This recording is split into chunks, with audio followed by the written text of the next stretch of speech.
आपको कि lab assistant और लैब अटेंडेंट दो ऐसे पोस्ट हैं जिसमें बहुत सारे कन्फ्यूजन रहता है कि इसमें वर्क क्या करना पड़ता है। ठीक है, नाम से स्पष्ट है। लैब असिस्टेंट का मतलब होता है कि आप लैब टेक्नीशियन जो होता है या लेबोरेटरी टेक्नोलॉजिस्ट जो भी होता है उसके लिए आप लैब असिस्टेंट मतलब सहायक। ठीक है, तो एक सहायक के तौर पर कहने का मतलब आप इसको इस तरीके से समझ लीजिए कि जब एक लैब टेक्नीशियन जो भी है, अभी मैं एलटी ही बोलूँगा उसको क्योंकि डेजिग्नेशन जो है हमारे अभी एमपी में वो एलटी ही चल रहा है। ठीक है, शॉर्ट फॉर्म उसको एलटी बोला जाता है और डेजिग्नेशन जो नाम से आपको आएगा, चाहे आप रिजल्ट में देख लीजिए या आपका डेजिग्नेशन जिस पोस्ट पर आप जाएंगे वहाँ पर लैब टेक्नीशियन ही दर्शाया जाता है। तो जितने भी लोग होंगे लैब टेक्नीशियन उनके लिए आप जो है सहायता करेंगे, जो भी वो टेस्ट परफॉर्म कर रहे होते हैं, या फिर आप कलेक्शन भी करवा सकते हैं। ठीक है, और ब्लड बैंक में भी एक असिस्टेंट होता है, वहाँ भी वो हेल्प करते हैं जो भी टेक्नीशियन होता है उसके हर एक कार्यों में। तो जो भी काम टेक्नीशियन कर रहा होता है उसके काम में मदद करना, ठीक है, एक सिंपल वे में आप समझ सकते हैं, उसकी मदद करना, हेल्प करना एक लैब असिस्टेंट का वर्क होता है। ठीक है, आप उसको किसी भी वे में ले सकते हैं। अब लैब के अंदर कौन कौन से काम होते हैं? एक टेस्ट लगाने का काम होता है, ब्लड कलेक्शन का होता है, ब्लड बैंक में बाकी कार्य होते हैं। ठीक है, उसमें भी जो डोनर आता है उसका कलेक्शन करना, ये सारी चीज़ें, और जो भी मदद हेल्प हो सकता है जो लैब टेक्नीशियन आपसे हेल्प चाहिए रहेगा तो वो आपसे हेल्प लेगा।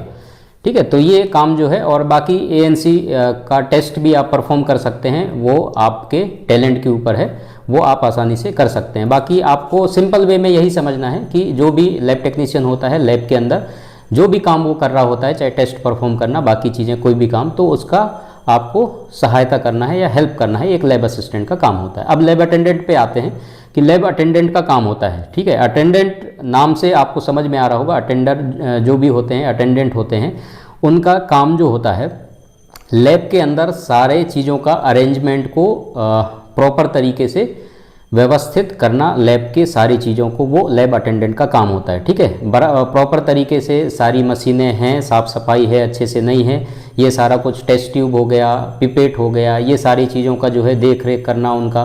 ठीक, तो ये सारा काम जो है एक लैब अटेंडेंट का काम होता है। पूरा रिकॉर्ड का इधर उधर जो भी चीज़ें होते हैं, लाने ले जाने का काम, ठीक है, लैब की सामग्रियाँ, तो ये सारा काम जो है किसका होता है? एक लैब अटेंडेंट का होता है। सिंपल वे में आपको समझ में आ रहा होगा, ज़्यादा कुछ मैं डिटेल में नहीं जा रहा हूँ, एक एक काम को मैं नहीं गिनाऊंगा इसमें, केवल सिंपल वे में आपको समझा दिए। तो दोनों चीज़ों में आपको फ़र्क समझ में आ रहा होगा।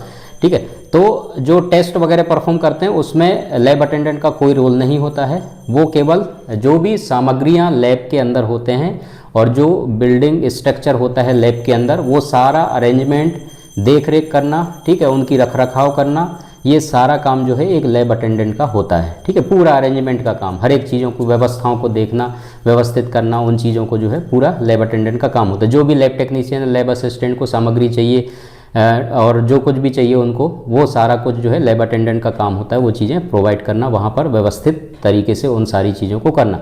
तो सबसे पहला काम जो लैब में होता है वो स्टार्ट काम जो होता है लैब अटेंडेंट से होता है। सबसे पहले लैब अटेंडेंट जाएगा लैब में, जो है लैब खोलेगा, उसको पूरा प्रॉपर तरीके से देखेगा कहाँ पर साफ़ सफाई हुई है, नहीं हुई है, मतलब साफ़ सफाई में भी अलग अलग आते हैं। ठीक है, ऐसा नहीं है कि लैब अटेंडेंट का काम जो है झाड़ू पोंछा करना ये होता है, ऐसा नहीं है। जो भी इंस्ट्रूमेंट होते हैं, क्योंकि लैब अटेंडेंट शिक्षित होता है, थोड़ा सा एजुकेटेड होता है, तो वो पढ़ा लिखा होता है, उसको सारी चीज़ों का ज्ञान होता है, इसलिए यहाँ पर जो है क्वालिफिकेशन मांगा जाता है। ठीक है, तो उनको समझ होती है कि हाँ इन चीज़ों को कैसे व्यवस्थित करना है, किसकी केयर कैसे करना है, लैब में कौन कौन सी सामग्रियां हैं, उन सारी चीज़ों का नॉलेज उसको होता है, कहाँ पर कौन सी चीज़ को रखना है, किसकी साफ़ सफाई अच्छे से होना है, प्रॉपर तरीके से किसका क्या इस्तेमाल होता है, सब नॉलेज उस लैब अटेंडेंट को होता है। तो दोनों चीज़ों को आपको समझ में आ गया होगा, आशा करता हूँ। बाकी आप जब वर्क करेंगे, काम करेंगे, तो आपको और आसानी से समझ में आएगा, लेकिन पहले जो कन्फ्यूजन था वो हमें दूर करना था। तो दोनों चीज़ें आपको क्लियर हो गया होगा। और बाकी लोगों का अभी ज्वाइनिंग हो रहा है, डॉक्यूमेंट वेरिफिकेशन मेडिकल कॉलेज में स्टार्ट हो गया है, आप लोग ज्वाइन कर रहे हैं, बहुत बहुत बधाई आपको। और thank you so much video देखने के लिए। वीडियो अच्छा लगा तो आप शेयर कीजिएगा और बाकी लोगों को बताइए। चैनल पे पहली बार आए हैं, सब्सक्राइब जरूर कीजिएगा। Thank you so much.